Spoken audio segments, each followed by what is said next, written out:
Assalamualaikum warahmatullahi wabarakatuh.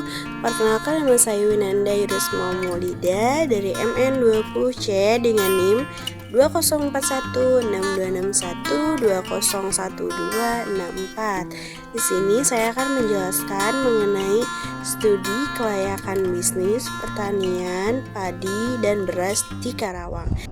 Pengertian pertanian. Pertanian adalah kegiatan pemanfaatan sumber daya hayati yang dilakukan manusia untuk menghasilkan bahan pangan, bahan baku industri, atau sumber energi, serta untuk pengelolaan lingkungan hidupnya. Kegiatan pemanfaatan sumber daya hayati yang termasuk dalam pertanian bisa dipahami orang sebagai budidaya tanaman atau bercocok tanam, atau biasa dibilang dengan crop cultivation, serta pembesaran hewan ternak atau bisa dibilang dengan raising. Meskipun cakupannya dapat pula berupa pemanfaatan mikroorganisme dan bioenzim dalam pengolahan produk lanjutannya seperti pembuatan keju dan tempe, atau sekedar eksplorasi semata seperti penangkapan ikan, eksploitasi di hutan, atau sekedar pertanian merupakan sektor yang mempunyai peranan penting atau peranan strategis dalam struktur pembangunan perekonomian nasional. Menurut Wikipedia, aspek legalitas izin usaha urat yang dikeluarkan oleh badan hukum untuk menunjukkan bahwa suatu usaha itu legal dijalankan, yaitu harus wajib memiliki SIUP. Itu biasanya dimiliki oleh pelaku bisnis. Untuk akta notaris, dokumen resmi notaris berbentuk dan merujuk ke KUHP Perdata pasal 1879 dan pasal 165 HIR. Dokumen ini bersifat mutlak dan mengikat kepada pihak terkait. Untuk aspek manajemen yang sangat vital dalam suatu usaha, karena usaha akan atau sedang dirintis mungkin saja akan mengalami kegagalan jika manajemen dan organisasinya tidak berjalan dengan baik. Proses manajemen berdiri sudah terdapat kaidah-kaidah tersebut, dan itu pun harus dimiliki. Uraian kerja, yaitu ada komisaris atau pemilik. Uraian kerjanya itu dia harus bertanggung jawab terhadap perusahaan, melakukan pengawasan terhadap perusahaan, memberikan masukan kepada direksi atau direktur. Untuk direktur, memutuskan dan menentukan peraturan dan kebijakan tertinggi perusahaan, bertanggung jawab dan memimpin menjalankan perusahaan. Memilih, menentukan, mengawasi pekerjaan karyawan, bertanggung jawab atas kerugian yang dihadapi perusahaan, termasuk juga keuntungan. Menyusun strategi bisnis untuk perusahaan, mengkoordinasi dan mengawasi semua kegiatan perusahaan.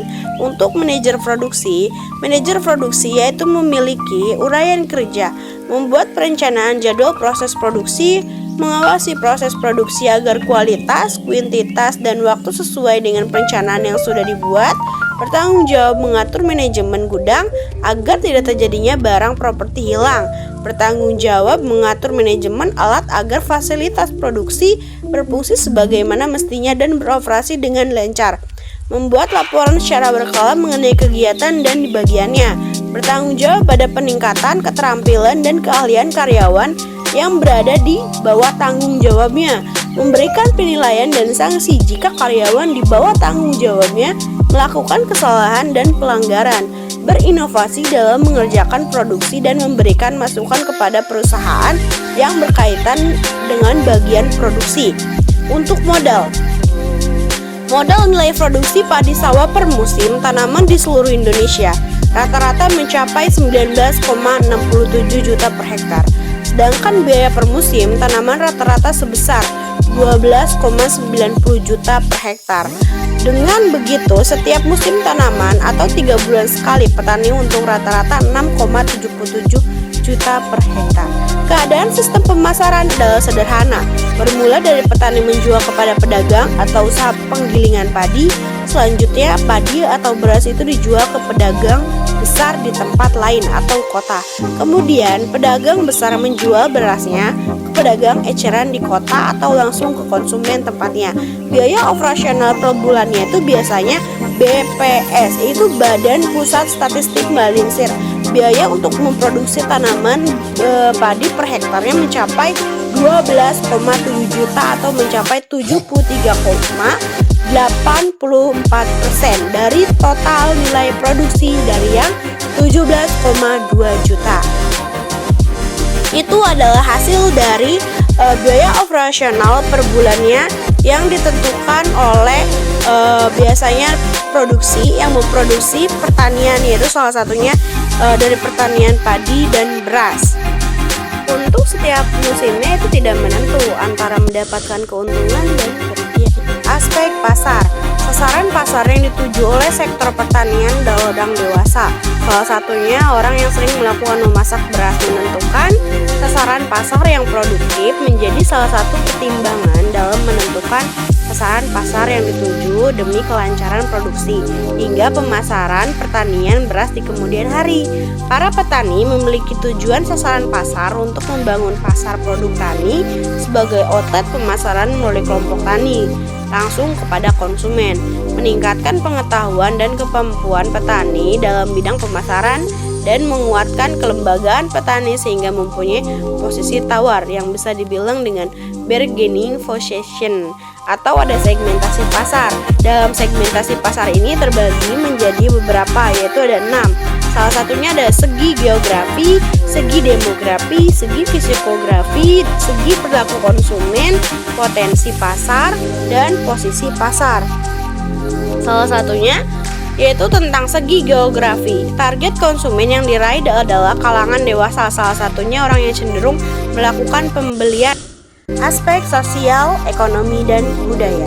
Pada aspek ini yang akan dilakukan yaitu menilai apa dampak sosial, ekonomi, dan budaya terhadap masyarakat keseluruhan. Dalam dampak aspek sosial, lingkungan sekitar sangat mendukung pertanian ini. Selain dapat memenuhi kebutuhan, masyarakat pertanian ini pun bermanfaat bagi pemasukan masyarakat sekitar. Untuk dampak aspek ekonominya, kondisi ekonomi masyarakat di sekitar Karawang rata-rata berpendapatan sedang dan tinggi, sehingga daya beli pun juga terbilang banyak. Untuk dampak-dampak aspek budaya, pertanian ini memproduksi beras yang sebelumnya padi diolah di pabrik sehingga menjadi beras asli langsung dari produsennya atau pabriknya, sehingga masyarakat tidak ragu lagi untuk membeli beras langsung dari produsennya. Beberapa pertimbangan sosial yang harus dipikirkan secara cermat agar dapat menentukan apakah suatu proyek yang diusulkan tanggap terhadap keadaan sosial seperti penciptaan kesempatan kerja yang merupakan masalah terdekat dari suatu wilayah. Sedangkan dalam aspek ekonomi akan dinilai apakah bisnis itu mampu memberikan peluang peningkatan pendapatan masyarakat, pendapatan asli daerah, dan dapat menambah aktivitas ekonomi. Aspek budaya dapat dianalisis melalui dampak adanya bisnis pada budaya masyarakat sekitar. Suatu bisnis tidak bisa ditolak bila secara sosial budaya dapat diterima oleh masyarakat. Secara ekonomi mampu meningkatkan kesejahteraan masyarakat. Aspek teknis dan teknologi. Aspek teknis dan teknologi ini memiliki cakupan produksi, tenaga kerja, teknologi yang digunakan, dan teknologinya itu adalah teknologi. Cakupan produksi mendapatkan kualitas pertanian yang bagus, maka pemilihan jenis padi menjadi salah satu yang harus diperhatikan. Karena dari kualitas padi yang bagus akan menghasilkan beras yang bagus pula. Selain pemilihan padi yang bagus dan berkualitas, hal lain juga harus diperhatikan, yaitu cara produksi padi itu sendiri dimulai dari alat-alat yang semakin canggih agar menghindari kerusakan terhadap produksi berasnya setelah diproduksi, sehingga menyebabkan kualitas beras menurun akibat produksi yang kurang hati-hati. Untuk tenaga kerja yang diperlakukan atau diperlukan dalam produksi padi dan beras harus memiliki keahlian khusus. Dalam hal ini tenaga kerja pria yang biasanya sering digunakan atau tahap pembuatan, akan tetapi tenaga kerja laki-laki sebagian besar ditempatkan atau pada proses penyiapan bahan baku seperti dengan selesai. Selain tenaga kerja tetap, terkadang diperlukan juga tenaga kerja borongan jika sewaktu-waktu terjadi lonjakan pesanan atau pada musim kemarau di mana proses produksi meningkat. Untuk teknologi yang digunakan yaitu adalah teknologi modern. Dalam usaha produksi padi dan beras ini menggunakan teknologi modern. Salah satunya menggunakan mesin-mesin yang sudah canggih sehingga tidak terlalu banyak membutuhkan karyawan. Teknologi ini berkaitan dengan peralatan yang digunakan selama proses produksi. Peralatan yang digunakan dalam produksi ini cenderung sulit untuk didapatkan karena keterbatasannya penyediaan peralatan yang dibutuhkan pabrik untuk memproduksi padi dan beras. Hanya ada di tempat-tempat tertentu dan itu pun peralatannya terbatas sampai harus mencoba ke beberapa tempat sekaligus. Akan tetapi dengan peralatan dan mesinnya cukup sulit untuk didapatkan, harganya yang sangat mahal tapi menghasilkan kualitas beras yang bermutu dan berkualitas, sehingga dijualnya pun dapat kisaran harga yang tertinggi dari kualitas beras padi yang terjual di pasaran biasanya. Untuk ruang produksinya yaitu ada area kerja atau produksi, gudang, ruang penyimpanan, dinding, langit-langit, dan lantai, area persiapan bahan produksi, area kantor, toilet, rest area istirahat untuk karyawan, area luar, dan gudang. Gudang adalah sebuah ruangan yang digunakan untuk menyampaikan berbagai barang menyimpan. Setiap jenis perusahaan pasti memiliki gudang, gudang tempat penerimaan, penyimpanan sementara, dan persediaan bahan baku dan barang yang akan dipakai untuk kebutuhan produksi. Tempat penjualan pertanian padi dan beras, petani dan menjual beras ke pengepul atau tempat penggilingan padi, pedagang grosir berskala besar yang mempunyai gudang beras berskala besar. Dari pedagang grosir kemudian beras dijual ke para pedagang grosir di tingkat provinsi atau luar pulau. Penjualan hasil panen padi, petani memiliki beberapa provinsi yaitu kepada perumbelog, bulog atau tangkulak atau di pasar. Biasanya keadaan sistem pasar pemasaran adalah sederhana, bermula dari petani menjual kepada pedagang atau usaha penggilingan padi. Selanjutnya padi atau beras itu dijual ke pedagang besar di tempat lain atau kota. Kemudian pedagang besar menjual berasnya ke pedagang eceran di kota atau langsung ke konsumen tempatnya. Penyimpanan bahan baku padi dan beras, penjemuran. Siapkan alas penjemuran atau bersihkan lantai jemur. Jika udara cerah, matahari muncul, segera gabah diamparkan dan diratakan dengan ketebalan 5,7 cm. Gabah dibalik setiap 1,2 jam sekali. Penjemuran gabah dihentikan sampai kadar air gabah mencapai 14%. Gabah dikemas dalam karung dan diistirahatkan minimal 1 malam. Pengeringan, penggunaan zat hidrokolit. Aspek finansial merupakan aspek yang digunakan nilai keuangan perusahaan secara keseluruhan. Aspek keuangan memberikan gambaran yang berkaitan dengan keuntungan perusahaan, sehingga merupakan salah satu aspek yang sangat penting untuk diteliti kelayakannya. Analisis kelayakan finansial, kriteria yang digunakan untuk mengetahui kelayakan tersebut adalah NPV, Net Versi Ratio, IRR, Payback Period, dan analisis sensitivitas. Dalam penelitian ini diskon rate sebesar 7%. Selanjutnya untuk mengetahui nilai digunakan data present value. Dan untuk selanjutnya aspek keuangan pertanian padi dan beras. Keuangan pertanian di mana pembiayaan perusahaan agribisnis dalamnya yaitu ada berhubungan dengan soal-soal keuangan di sektor pertanian. Sektor ini berakhir pada giliran termasuk sektor ekonomi yang bersama-sama dengan sektor industri dan sektor jasa di suatu negara.